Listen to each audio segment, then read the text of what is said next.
So it may seem like an odd place to start, but for a study on Hebrews chapter 3, we're going to look at Matthew 17.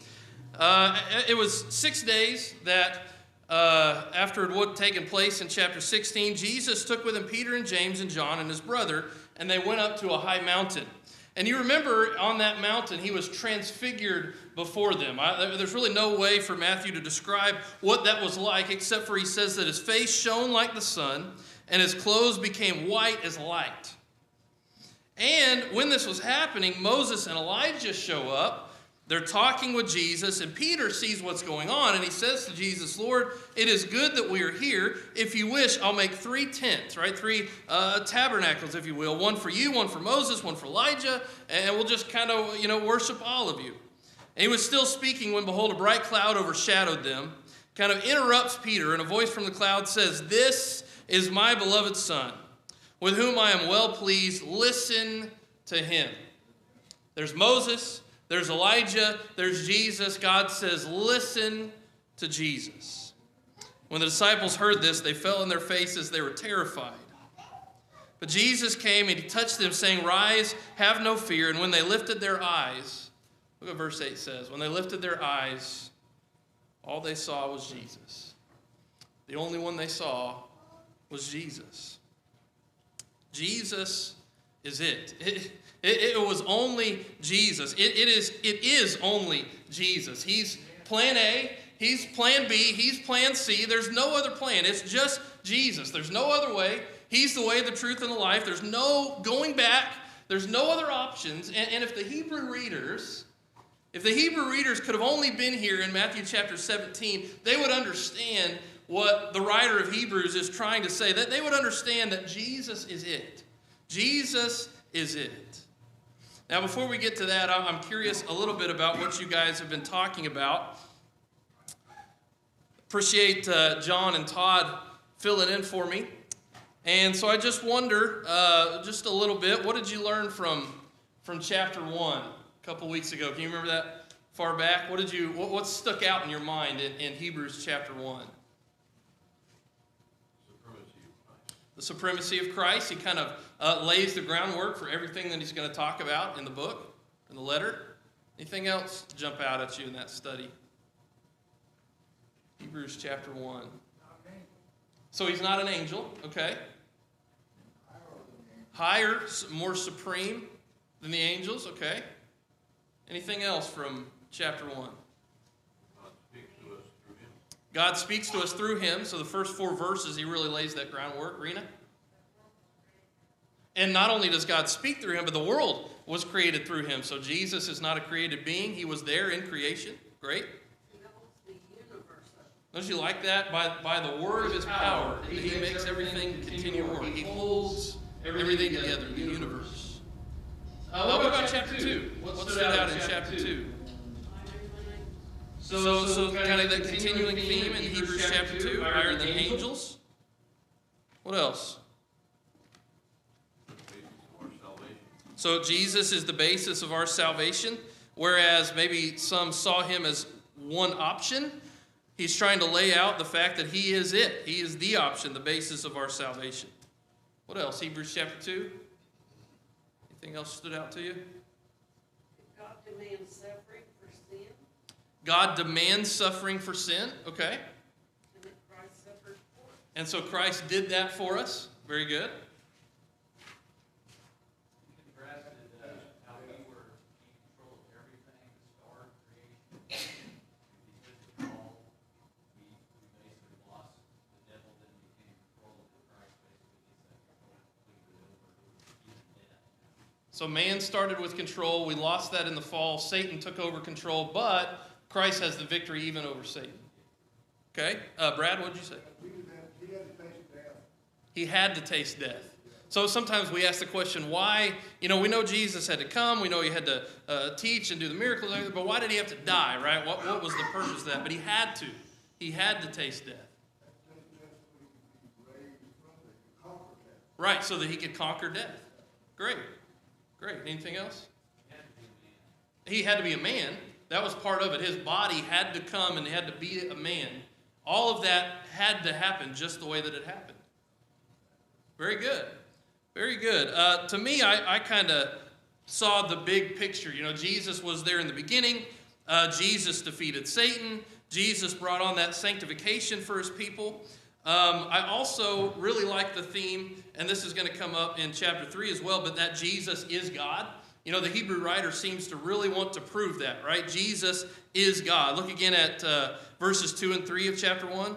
But in these last days he has spoken to us by his Son, whom he appointed the heir of all things, through whom also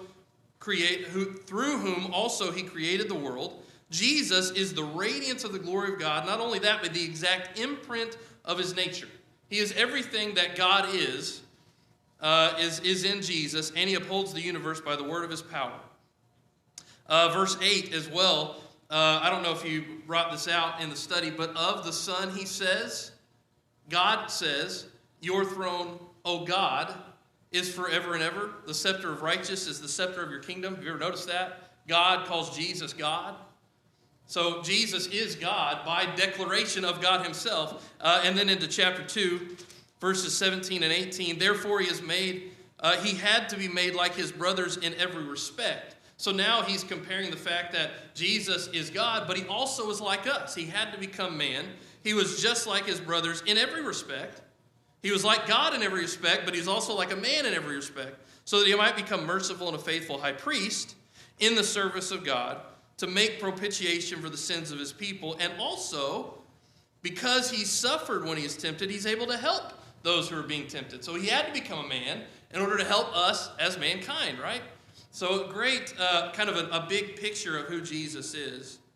So clearly Jesus is supreme over all things, and that's the Hebrew writer's point. But what he does is he breaks that down into parts, right? So we see that, and that's why those that broke in the chapters did so the way they did, because it's broke down that way into parts. First, Jesus is greater than the angels, and now Jesus is greater than Moses, as we focus on in chapter 3. We can break chapter 3 down into two parts. Verses 1 through 6, which is all we're going to have time for today. Christ greater than Moses. But then we'll get into the idea of the warnings from Israel's history to really firm up what he said in verses 1 through 6. So two main themes throughout this chapter that we're going to look at. So let's just look at verses 1 through 6 to begin and for tonight. Hebrews chapter 3, let's read 1 through 6 and then sort of talk about it in the grander scheme of things before we break it down. Who wants to read for me Hebrews chapter 3, 1 through 6? John, would you read for us 1 through 6? Therefore, holy brothers, you who share in a heavenly calling, consider Jesus the apostle and high priest of our confession, who was faithful to him who appointed him, just as Moses was also faithful to all of God's house. For Jesus has been counted worthy of more glory than Moses, much more glory than the builder of the house, and more honor than the house itself.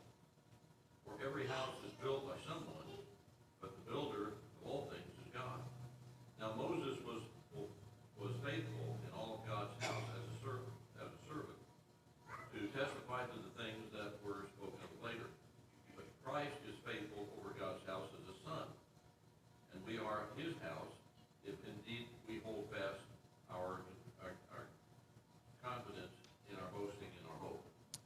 Very good. So I love how we do a study like this, because we're not gonna just pick this out of nowhere. It helps having studied the first couple chapters. So with all the things that you talked about, now moving into chapter 3, what's happening here? What are your kind of first thoughts of chapter 3?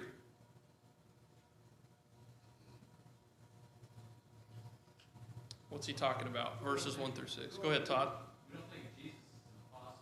Isn't that interesting? We usually don't think of Jesus as, he has apostles, but we usually don't think of him as an apostle. Why is that, Andrew? Well, we're going to talk about that. Go ahead, Brad. I said he took the words out of my mouth. He took the words out of your mouth. So that jumps out off the page at you a little bit, doesn't it? I mean, we're a little more familiar with the New Testament, right, than the Old Testament probably in general. That's a New Testament concept, right? But he's talking to people who are more familiar with the Old Testament and who are trying to sort of mix the two, or they're in danger of going back to the Old Testament. So that's an interesting word to use. The word itself only shows up in the New Testament, but of course the concept has always been there. So great observation. Anybody want to address that or something different? What do you see? Chapter 3, 1 through 6. John. Well, he never mentioned it, but it implies the temple, or at least the tabernacle, and comparing it to the house, Right. or the church that Christ built, comparing the two houses. Right, so there are a lot of obviously Old Testament themes running throughout Hebrews, and you've got apostle, you've got high priest, you've got the word God's house shows up, and so that in their mind is temple, but now he's moving it into a new concept of the church. Very good. What else kind of jumps out at you at first? It said that Moses is being faithful in all his house as a servant. He was a servant of God. Right, And so Jesus is the servant of God. right. And Jesus is louder than Moses. Right. That's a great point for several reasons. One, because notice he's not trying to bully on Moses. I mean, he's not trying to put Moses down. Moses was faithful. Moses was a servant. He did his job. So he almost compares Jesus to Moses for a second, but then he lifts Jesus up over Moses as not only a servant, but a son. It's a great point. What else? Anything else? Just kind of initial thoughts. Yeah. Jesus touches he who built the house, which is Jesus, is more honor than the house. Verse 3 is what I'm talking about. Right, so they place a lot of emphasis on the Old Testament systems, and the temple and the tabernacle is kind of like, it almost becomes an idol to them, right? So he's lifting Jesus up over even the temple because he's the one that built it, right? He built God's house, God's kingdom, God's people, whether you're talking about Old Testament or New Testament. So let's go a little deeper. Obviously, the first word we see is therefore, right? We always want to pause when we have that word. What's the therefore? Therefore, holy brothers, you who share in a heavenly calling, consider Jesus the apostle and high priest of our confession. So he's connecting everything he said through chapter 1 and 2 to make the point that now he's going to drive home in chapter 3. Since Jesus took on humanity, since he was there in the beginning in creation, but he became flesh, he took on humanity, and since he's been sacrificed, then he knows how to help. That's kind of the way he ends chapter 2, right? He is able to help those. He's able to be there for us. He's able to understand. He took on flesh, he knows, and he's able to help. And so we're moving through into chapter 3 with that concept. What does that now mean for us? How can we feel about that? What do we need to do about that? Holy brothers, holy brethren. Remember, he's writing to Christians, right? He's not writing to Old Testament Jews. He's writing to Christians who are in danger of going back to the Old Testament system. But these are brothers. These are brothers and sisters in Christ. They are holy. They are sanctified. They are saints, right? These are saved, sanctified, holy, and set-apart brethren who are about to lose that, who are about to fall away from that. But he's writing to brothers. He's writing to fellow soldiers, fellow Christians, but they're about to lose it. Obviously, that idea needs to sink in a little bit because Christians can fall. Christians can fall away from being holy and being brothers and being saints and being separated because that's what they're about to do. That's why he's writing this, that they're in danger of falling from their saved state. And that's also why this message matters so much to us, because the same thing is happening. The same thing is going on with us. There are many Christians among our ranks, among the worldwide ranks, who are right there, right? They're right on the edge.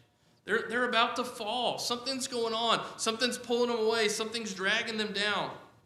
There are some who have fallen already.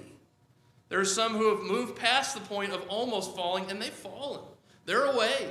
They're lost in a lost state. And maybe some that don't even realize that they're in a lost state. They've fallen off the cliff and they don't know it. And so this chapter is meant to help provide a very real solution to a very real current problem for us as well. Therefore, holy brothers, you who share in a heavenly calling, we are partakers in a heavenly calling. So this is, from what I can see, the beginning of a theme for this particular chapter. We'll just call it togetherness. That we'll find this coming through quite a bit in chapter 3. Let me just point out a couple of things. He calls them brothers in chapter 3 and verse 1. He says in verse 12, take care, brothers. He reiterates that we're together. We have this in common. We're sharing. He says that we are part of the same household. Verse 6. Christ is faithful over God's house as a son, and we are his house. Together, we're in this. We are his house. And we have some things in common. We share, right? Verse 1, we share in a heavenly calling. Verse 14, we have come to share in Christ. So over and over and over again, he's saying, brothers, together, share. We're a part of this house. And it's this, in this case, we're sharing in the same calling that he brings out in verse 1. This is, of course, not a phone call, right? This is not some kind of vision, that you get in the middle of the night that only certain people get. That's kind of what maybe the religious world thinks of when they think of the word calling. But this is really just a demand of God placed on all people. It's a demand God places on all people through the Scriptures. It's not a vision, it's not a dream, it's a calling given through the Scriptures to be holy. For God has not called us for impurity, 1 Thessalonians 4:7, but in holiness. But in holiness. So it is a holy and heavenly calling that God demands us to be. He demands us to be something more than we are, something more than our earthly selves, our lustful selves.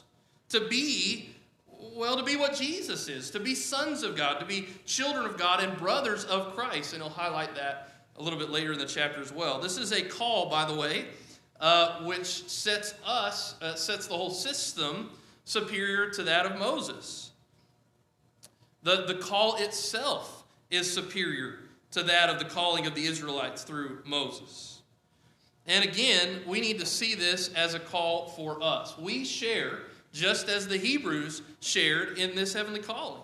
It's a call that you and I share today. You and I come, we come from all kinds of different backgrounds, different experiences, yet he calls us together. We have something in common.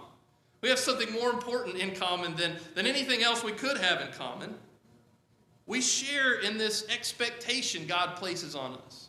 He looks at us and he expects us to be something other than what we really are without God. He expects us to be something different than everyone else in this world. He looks at us and he expects us to be holy.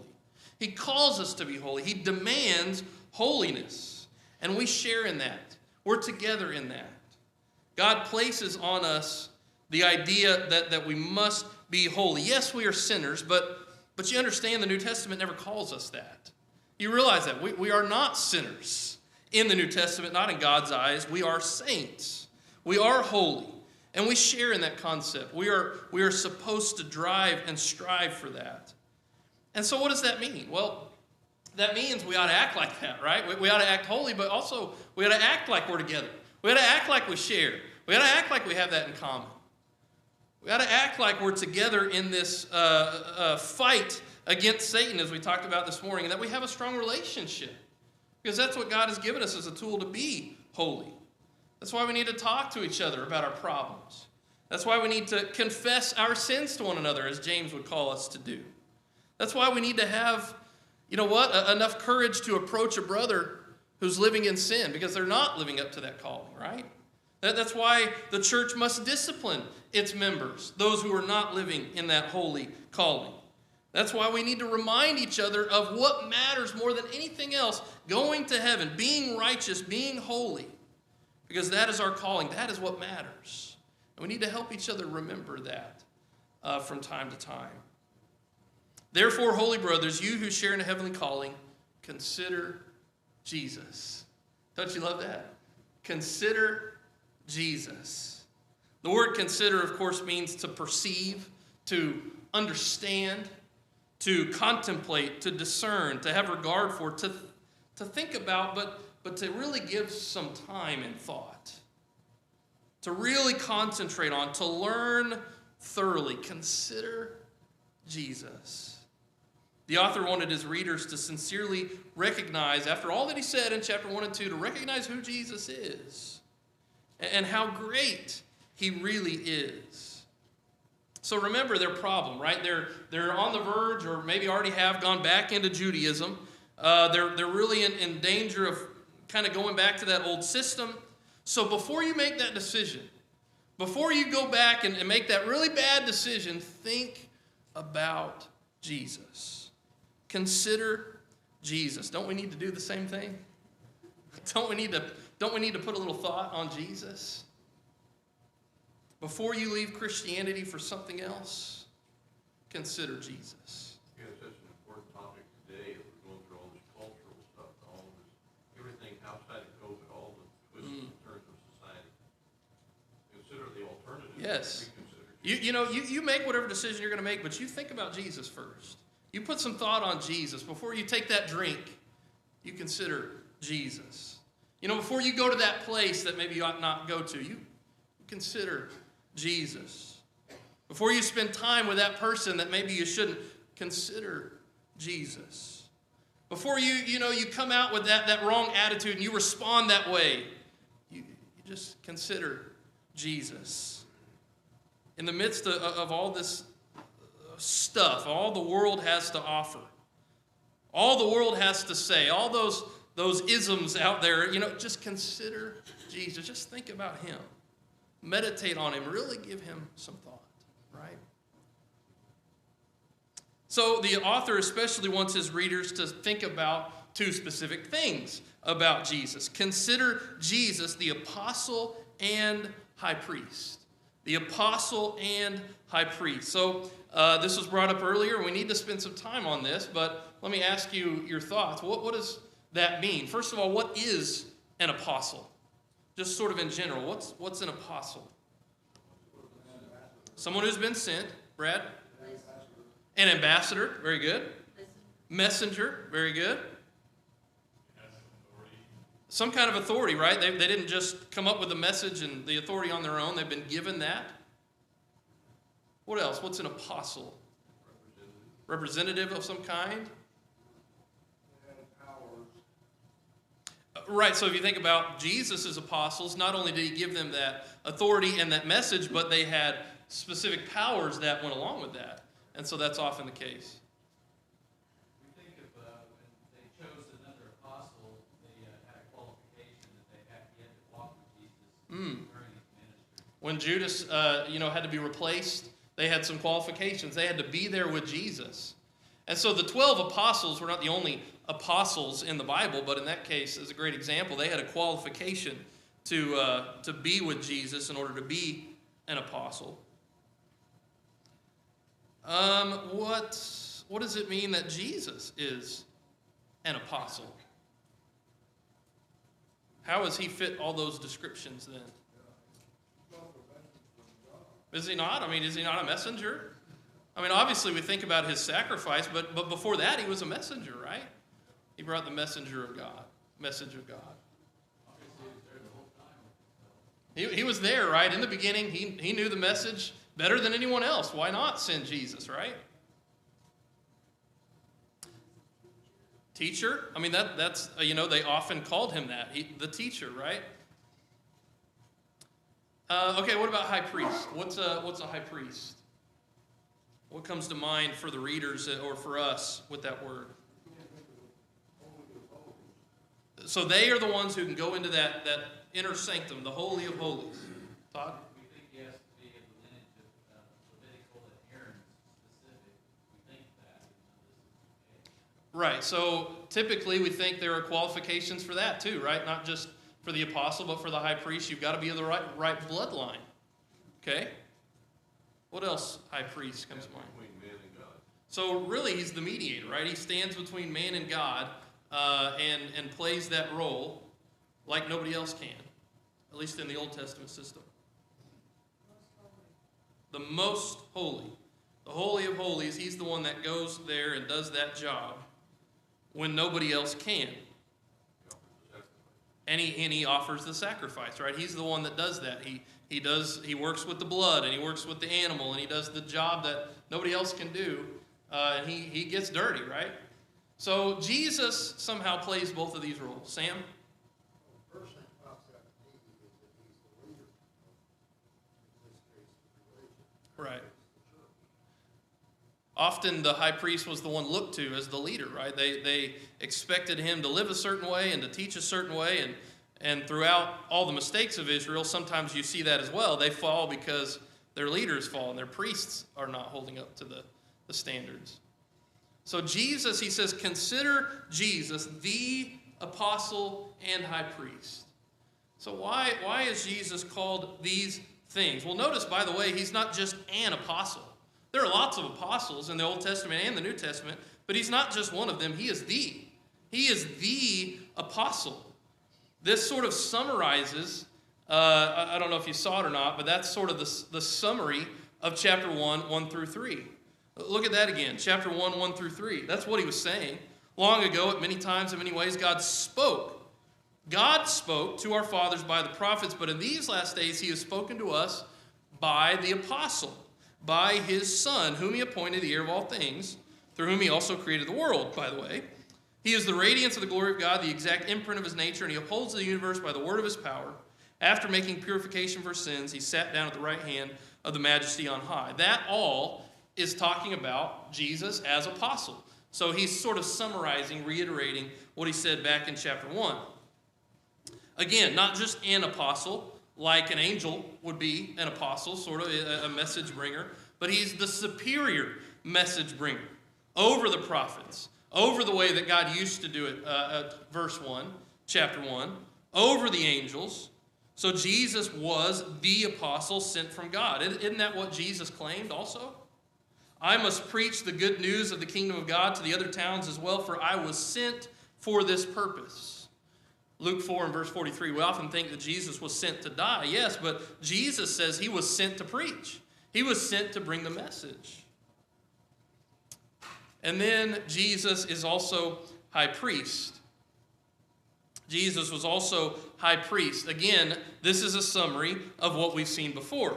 This is sort of the summary of the second opening argument of chapter 1. So again, this is beautiful writing.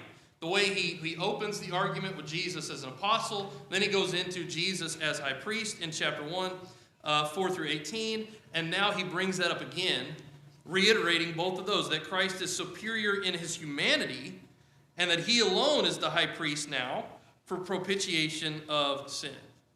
So it's a beautiful way to bring that back up. Barbara? Also, he is our high priest. Yes. And that's the only way we can get to God is through him. That's right. I think it may be chapter 6 where he's going to expand on that some more, that we get to God through him.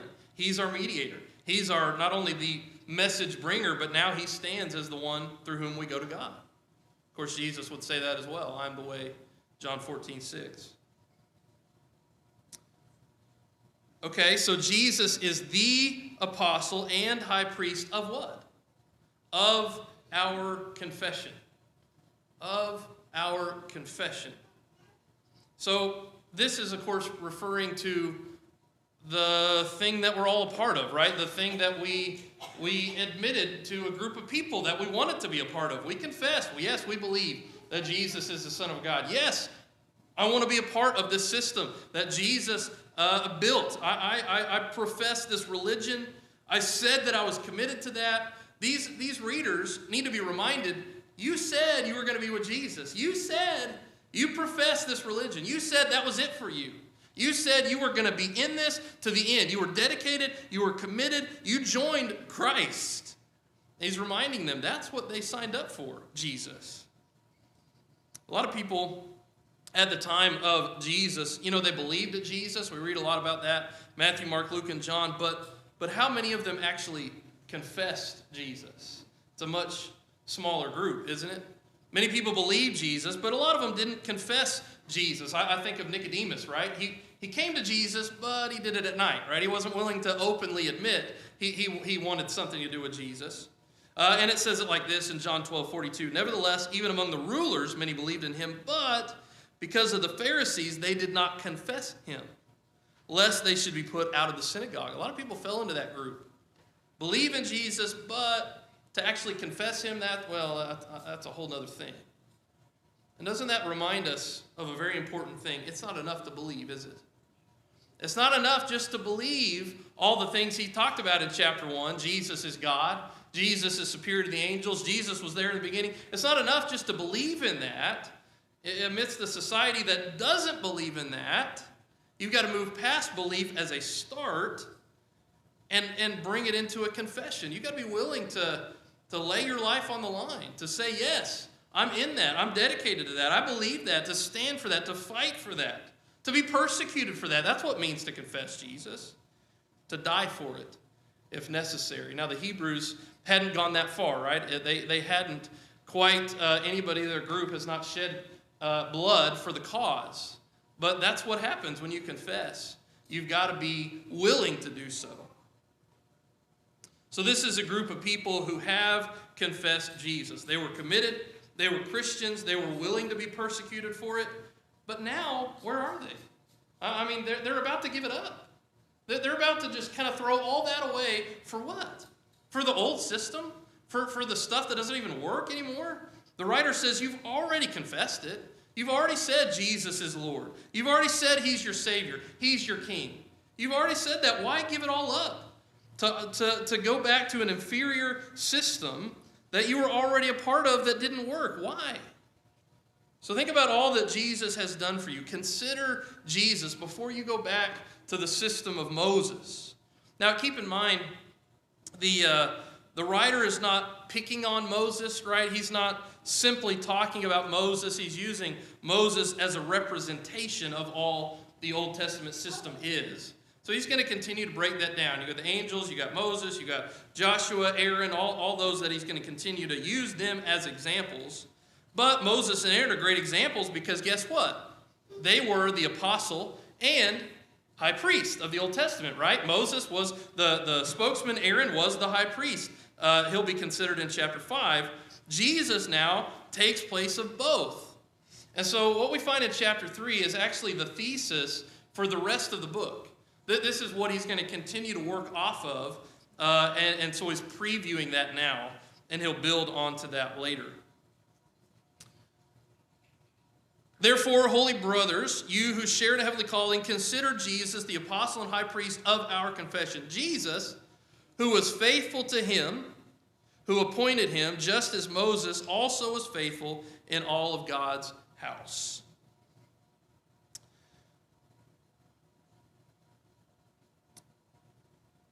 How was Jesus faithful?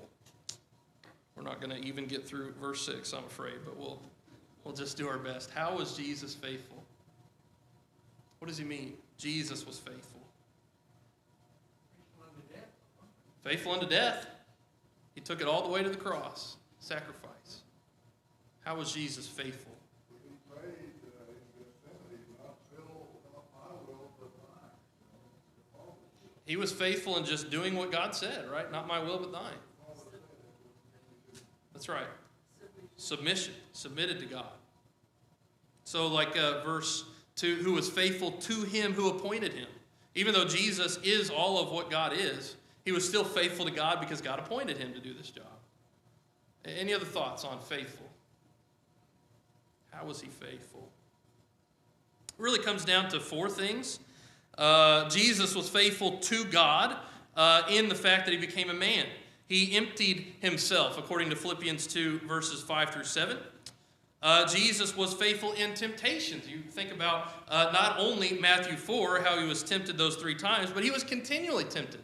Satan left, but not for very long. He came back, and he tempted Jesus. And so that's why he can say in Hebrews 4, verse 15 about Jesus, for we do not have a high priest who is unable to sympathize with our weaknesses, but one who in every respect has been tempted as we are, yet without sin. He was faithful in that. Jesus was faithful in his work. Jesus did his job. He did many miracles.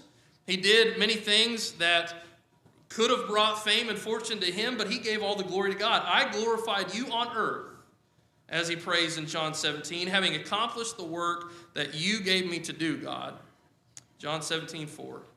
And as Don brought up, Jesus was faithful in his death. Look at chapter 5, Hebrews 5, verses 8 and 9. Jesus was faithful in his death. Hebrews 5, verses 8 and 9. Although he was a son, he learned obedience through what he suffered, and being made perfect, he became the source of eternal salvation to all who obeyed him. So he was faithful up unto the point of his death, therefore accomplishing the sanctification that we need. The point that the Hebrew writer is trying to drive home is if Jesus was faithful in A, B, C, and D, in all of those things, and now that he's our high priest, then what do you have to worry about? What's lacking? What are you missing in the system of Jesus? Look how he was faithful. 1, 2, 3, 4. Now Jesus is going to be faithful to you. You have nothing to worry about. And again, note the way that he argues Jesus is greater than Moses. He never emphasizes weakness of Moses. He doesn't try to put Moses down. Moses was faithful. He was a faithful leader. He was a great example. Jesus is just better. He's just better. Verse 3, for Jesus has been counted worthy of more glory than Moses, as much more glory as the builder of a house has more honor than the house itself. What do you think it means whenever the writer says Jesus is worthy of more glory? More glory. Relationship between what was built and what he built. The relationship between what was built and what he built. What else? What does that bring to mind? Why is Jesus worthy of more glory?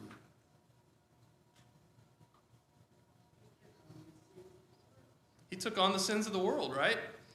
There's lots of ways we could answer this. He is worthy of more glory because of who he is. You know, he's deity. He is God, right? He's already proved that, chapter 1 and 2. Not only that, but because of his resurrection. I mean, doesn't that owe him some more glory? Who else could raise from the dead, right? He's worthy of more glory. He's worthy of more glory because he's the Son. He's the heir of the kingdom. He's the king of the kingdom. He reigns over his people, but mainly in this context, the reason he deserves more glory is flat out what he says. As much more glory as the builder of a house has more honor than the house itself. It's because the builder is greater than the building. Christ is more important than the house he built, since he was the one that built it. And of course, he's not talking about the temple, but the kingdom as a whole, which in the New Testament is the church. And Jesus said, on this rock I will build my church, and the gates of hell shall not prevail against it, Matthew 16:18. So Jesus was worthy of more glory because he built the house. So I love the example of the transfiguration, because really it's just as simple as looking at Matthew 17, looking at Jesus going up on that mountain and the face shining and the clothes white as snow. Moses is there, representing the Old Testament. Elijah is there representing the prophets, that covers the Old Law and the prophets, the whole Old Testament. And then Jesus is there. And then who's left? Only Jesus is left. Jesus is it. Jesus is all there is. There's no other option. There's no going back to Moses. There's no going back to Elijah. There's no Old Law. There's no the prophets. Jesus was it. Jesus was and is the most famous person in the world. He was directly commissioned by God himself. He is Lord. He is the Messiah Christ. He was raised from the dead, never to die again. He's superior to Moses and Elijah. And even though the Hebrew writers tried to do his best to draw that comparison between Jesus and Moses, there is no comparison. There's just no way to compare Jesus to any other part of that Old Testament system. It's like, trying to choose between a Lamborghini and a Geo Metro, right? There's no choice. It's steak or soup. I mean, it's obvious. Fresh pressed coffee or instant, right? I mean, that's a clear choice. Air conditioning or a swamp cooler, what you going to take? The Sooners or the Cowboys? I mean, there's no comparison, right? There's no comparison. Jesus is it. The choice is obvious. But why do we still have trouble choosing Jesus? I mean, why do we hesitate? Why do we sometimes go to the other thing that's not even near as good as Jesus? Jesus is better than anything the denominational church can offer. all the fancy and fun things. Jesus is better than any pleasure sin can bring. Jesus is better than any relationship I can have. He's better than any TV show I can waste my time on, or any amount of money that I can make dedicating my life to my job. I mean, he's the best thing that I can offer for my family. He's the best thing for my marriage. Jesus is the best thing for my neighbors. He's the only thing worth my time. He's the best thing for my life. And so why do I struggle? Why do I struggle choosing Jesus? But again, he calls us to consider Jesus. Think about Jesus, but then choose Jesus. Because Jesus is the only thing worth choosing. For every house is built by someone, but the builder of all things is God. You may have that in parentheses. What did he just say? Did you catch what he had to say? The writer of Hebrews, every house is built by someone, but the builder of all things is God. What did he say back in verse 3? As much glory as the builder of a house has more honor than the house itself. What he just said was what he'd been saying all along. Jesus is God. I mean, maybe that seems a little subtle to you and I, under this New Testament system that we're used to being a part of, but this was not subtle to the Hebrew readers. Jesus built the house. The builder is God. Jesus is God. That's what he just said. God and Jesus are one and the same. They are used interchangeably. Now, he's already proven that back in chapter 1, but he wants them to come away with no doubt that that's who Jesus is. Jesus is the builder. Jesus is God. Now, this is also a great verse to help us prove the existence of God. Probably heard the term the cosmological argument, and that's what we find here. For every house is built by someone. So that's just a cause and effect reasoning, right? If a house exists, where did it come from, right? Somebody had to put that together, right? Somebody had to put the time planning it out. Somebody had to build it. If the universe exists, which is infinitely more complicated than building a house, where does that come from? Somebody had to put that there, right? Somebody put it together. Somebody had to build it. Who? Right? It's just an easy argument for those who don't believe in God, but just throw that in there. And then verses 5 and 6.